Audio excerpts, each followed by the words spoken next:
ତମ ମାନଙ୍କ ଆଜି ଟିକେ ସାଧାରଣ ଜ୍ଞାନ ପରୀକ୍ଷା କରିବା ଆଉ ଗୋଟେ ପ୍ରଶ୍ନ ପଚାରିବି, ଦେଖିବା ତା ଉତ୍ତର କିଏ ଦେଇପାରୁଛି।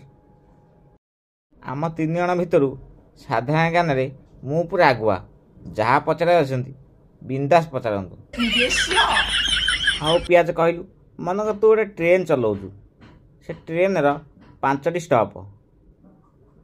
ପ୍ରଥମ ଷ୍ଟପ୍ରେ 10 ଜଣ ଲୋକ ଚଢ଼ିଲେ, ଦ୍ୱିତୀୟ ଷ୍ଟପ୍ରେ 3 ଜଣ ଚଢ଼ିଲେ 4 ଜଣ ଓହ୍ଲେଇଲେ, ତୃତୀୟ ଷ୍ଟପ୍ରେ 5 ଜଣ ଚଢ଼ିଲେ କେହି ଓହ୍ଲେଇଲେନି, ଚତୁର୍ଥ ଷ୍ଟପ୍ରେ 2 ଜଣ ଚଢ଼ିଲେ। ତୁ ଏବେ କହ ଟ୍ରେନ୍ ଯିଏ ଚଲାଉଛନ୍ତି ତାଙ୍କ ବାପାଙ୍କ ନାମ କ'ଣ? ଇଏ ତ ବଡ଼ ଜଟିଳ ପ୍ରଶ୍ନ, ମୁଁ ଜାଣିପାରୁନି।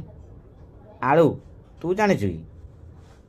ନାଇଁ ମ, ମୁଁ ଜାଣିପାରୁନି ତା ବାପା ନା କ'ଣ ହେଇଥିବ କେଜାଣି। ସିମଲା ତୁ କହିପାରିବୁ କି? ନାଇଁ ବା, ତା ବାପା ନା କ'ଣ ମୁଁ କେମିତି ଜାଣିବି? ସାର୍ ଆମେ କେହି କହିପାରୁନୁ, ଆପଣ ଉତ୍ତରଟା କହିଦିଅନ୍ତୁ ଆଉ। ପିଆଜ, ମୁଁ ପ୍ରଶ୍ନ କ'ଣ ପଚାରିଲି? ମନେକର ତୁ ଟ୍ରେନ୍ ଚଲାଉଛୁ, ମାନେ ଟ୍ରେନ୍ ଡ୍ରାଇଭର ହେଉଛି ତୁ, ତୋ ବାପା ନାଁ ଯାହା, ଟ୍ରେନ୍ ଡ୍ରାଇଭର ବାପା ନାମ ସେଇଆ ଆଉ, ବୁଝିଲୁ?